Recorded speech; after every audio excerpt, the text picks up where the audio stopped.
Liwap vilayatynyň Gara ýol gurulşy edarasynda barlyglar geçirilýär. Prokuraturanın işärleri kerhananyň alyp barýan işlerini barlaýarlar. Şol sanda maliýe hasaplaşyklaryna üns berýärler.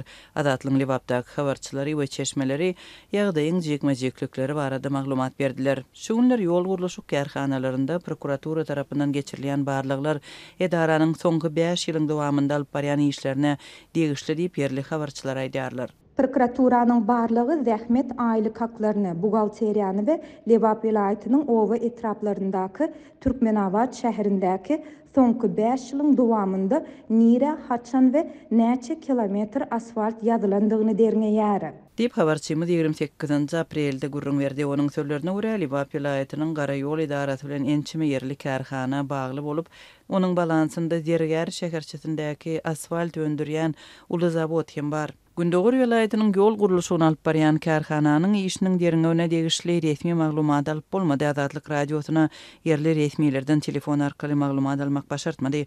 Barlykda ýagdaýdan habarly çeşmeleriň anonim görnüşde beren maglumatlaryna görä, prokuraturanyň geçirýän barlyklarynyň dowamında Türkmenabad şäherinde täzeden gurulanlyk aýdylýan käbir köçeleri ummasyz möçberde pul ýazylypdyr. Emma iş ýüzünde ýollar gurulman, eýtemdiňe käbir ýerleri bölekleýin awatlanypdyr. Käbir köçeleri täzeden dol asfalt goýuldy diýip ummasyz döwlet pulu harçlanypdyr. Hakykatda bolsa bu köçeleri asfalt düşelmän diňe çukurlary we gopun ýerleri asfalt bilen tekillenipdir. Dip çeşme aýtdy. Adatlyk bilen anonim gürleşen ýol gurulşy goýunçy ýerli hünärmeniň söýlerine görä Dergär şäherçesinde ýerleşen asfalt zawodunda öndürilen serişdeleriň sowdasyna hem degişli käbir biýdüzgünçilikleriň üstü açylypdyr. Kärhanada 200 ton asfalt işlenip çykarylýan bolsa, günlük 200 tonudan deň ýarmy, ýagny 100 ton asfalt garawazar arkaly satylýar.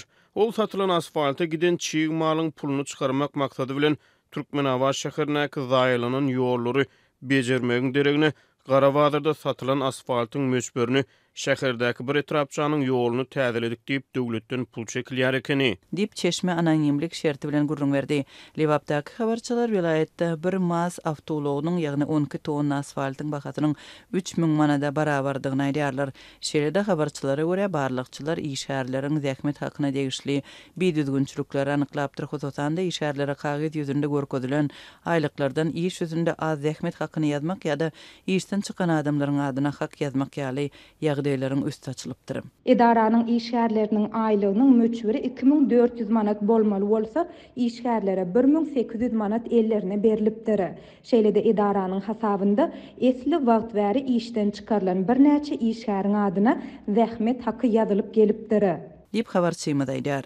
Prokuratura barlyklarynyň geçirilýändigi we onuň netijeleri barada resmi maglumat berilmedi. Şeýle-de bolsa habarçylar käbir netijelerini şu günler şäherde göze ilýänligini belleýärler. Türkmenabad şäherindäki köçeleriň asfalt ýollaryndaky çukurlara we zaýylanan ýerlere uly maz awtologunda asfalt daşap zyňyp çykdylar. Ýöne şol zyňylan asfalty tekizlemediler.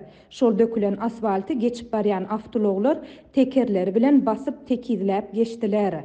Dip habarçymyz aýtdy. Türkmen hökümeti gurulşyk buğdagyna ýyllar boýy onlarça milliard dollar mukdarda pul sarp edýär. Döwletiň hasabyna ençime ýyllap milliardlarça dollar gara ýol gurulşygyna hem çykaryldy. Emma ýurdun köp ýerlerinde ýollaryň ýagdaýy erbetligine galýar. Vilayatlarda we köplenç owa ýerlerinde ýollaryň yaramazlygy wagtal awtolog helakçyliklerine de sebäp bolýar.